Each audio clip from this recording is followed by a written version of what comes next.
I have definitely noticed how my love for WandaVision has affected how I've seen RWBY in this volume. I have made so far 3 connections with both shows. First with Wanda and RWBY, how they're both sort of suffering from, in my opinion, RWBY I feel like is also suffering from like a little bit of depression. Wanda and Salem, the fact that they're both witches, and now Wanda and Emerald. In this video, I'm going to be talking about Emerald and her semblance and how it can upgrade to have similarities to the abilities that Wanda has been showing in her own show. I'm going to be talking about how she can reach her full potential and what's holding her back from advancing forward. So if you guys are interested in that, stay tuned. Before that though, real quick, just want to say thank you guys for watching. If you end up enjoying this video, then you can like the video, subscribe if you want to see more. I also have other videos that I plan on doing. WandaVision once RWBY is over. I also have anime reactions that I'm already starting to record for. And I also have miraculous videos that are up on the channel right now. So if you guys want to check those videos out, subscribe so you know when I upload next. All right, let's get back to the video. So Emerald, she is a crazy powerful character in the world of RWBY. She has the ability to create hallucinations that can be used to create fake people or fake objects that can trick people around her. It started off with her just being able to control one mind, but over the series, she's been able to increase how many people she can control, getting to the point where she could control everybody in one room. It's a crazy strong semblance. She's able to create actual people to a great detail, even to the point where she can have the fake people talk in the in their actual voices. Honestly, the way I see Emerald, she's honestly one of those people that's 1 in a million in my opinion. Like, she's a person with a semblance that could be considered gifted, and if trained well, she could be a top tier huntress. Unfortunately, I believe the things that are holding her back are, for one thing, Cinder. I believe her abuse and her constant berating destroys whatever confidence that Emerald has built up. And I believe since the semblances are connected to the soul, things like that can shackle semblance from reaching its full potential. Another thing that I feel like is holding her back is her fear of Salem, her fear of just being back to being alone like she was before she met Cinder. She's a very scared character, and I feel like that fear is also something else that's holding her back and weighing her down. Just like how it's weighing down her soul, it's weighing down her semblance. And then, of course, her rotten luck in life.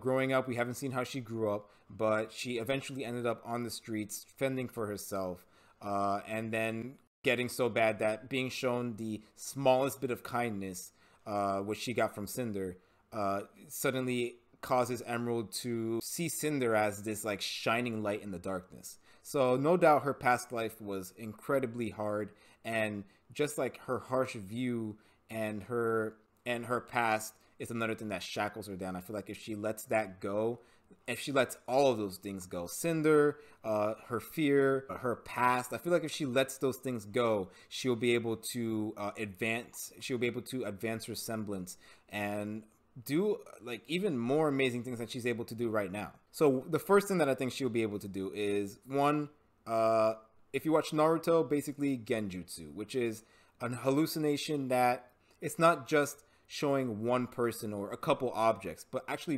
basically putting your opponent in a trip. And you being able to control that trip as well. Like, you basically put them in a fake world and you can control that world around them. All the while, their actual body is in a trance, so they're unable to move, and you can basically, I don't know, kill them, subdue them, tie them up, whatever. They're unable to move. They're pretty much in a dream. That is one possibility that they can go with. That would be pretty cool to see Emerald control a hallucination that somebody's in. You can do like a lot of fun stuff with that, a lot of like mind-breaking things with that. And it'll also be similar to Jin's power, how she's able to teleport you into another world and basically put you in this mirage and show you all these things and put you in different scenes. That's similar to what I believe Emerald can do with whoever she's going up against. The limits for this power would be maybe that she can only do it to one person at a time, or she has to be completely focused when she's doing this, and like one move, one like hair out of place, and the semblance breaks and the person wakes up. So yeah, there are definitely gonna have to be limits to that, because you don't want it to be too powerful, but that's something that she can possibly get in the future when we see her again. Another thing, this one is more crazy, and this more links to the whole WandaVision thing that I was talking about earlier. But there's a good chance that her hallucinations that start as hallucinations, but she's actually able to make them physical and real. Let me try and break it down so it makes sense and actually seems realistic. Let's say Emerald creates a wall, right? I'm saying that in the future, she can focus on that wall and make that wall actually solid. Of course, there will have to be great limitations towards this because like she's basically creating matter out of nothing. For one thing, she has to be completely focused on this object that she's creating. Like this takes great strain on her mind. Like you saw in the beginning in Volume 3 that her mirages were causing her to have headaches. This would cause her to have like possibly pass out. Like headaches so strong that she just loses consciousness. That's one limitation. Another thing is, once again, she needs to be completely focused, one hair out of place, and the object disappears. This doesn't have to be limited to an object though. Like you can create one person, you can create like maybe a sword or something, but it'll be hard for you to fight because once again, full concentration on that sword you're gonna have to have. And also there could be a time limit. So because of like this great strain that's being put on her body, she can only have it for like 50 seconds or 15 seconds or 1 minute. So like it's not something that she could just have for the whole day while she's concentrating, but it's actually something like, you know, it's such a great strain on her body that she has to stop it like immediately. I'm not saying it's going to be as big as a scale as WandaVision, where in WandaVision, Wanda is creating a whole town basically, or rewriting a whole town. She's able to do something small and create something small, starting off with like a wall, and then I said maybe you can upgrade to like a person. But either way, great strain on her body in order to not, you know, go crazy. I mean, she can't create a whole castle. Hey guys, editing me here. I just wanted to sort of give an example of why I believe it's a possibility that Emerald can create something out of nothing. This goes back to Volume 5 when she summons the fake, terrifying Salem thing. And in that scene, you could see that the characters like Ruby, Weiss, Nora's clothes, they're actually like shaking, like actually like moving, like there's wind moving the clothes. So how is it that an illusion is able to make clothes move like that, right? If it was just an illusion, then the clothes should have just stood still. It could just be like an animation error, or they just wanted to like add that like dramatic effect. But in truth, Emerald's hallucination should be like holograms, so they shouldn't be able to create wind. So there's a possibility that this was a hint that Emerald's semblance can upgrade further to actually create solid matter, which, you know, pretty cool.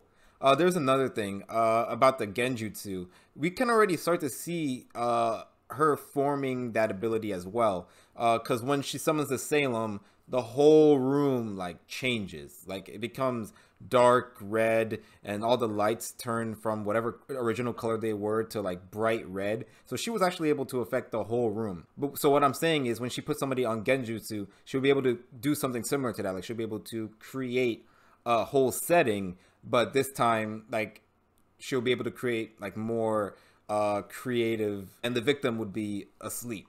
So yeah, just wanted to clarify that real quick. Add this at the end or somewhere in the video. So yeah, back to the video. But yeah, that was just my quick video on what I think is a possible semblance upgrade for Emerald. I'd like to do more of these in the future with other characters as I think about them.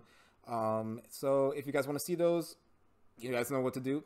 Subscribe in order to know when I upload next. All right, thank you guys for watching. Hope you guys enjoyed, and I'll see you next time. Bye.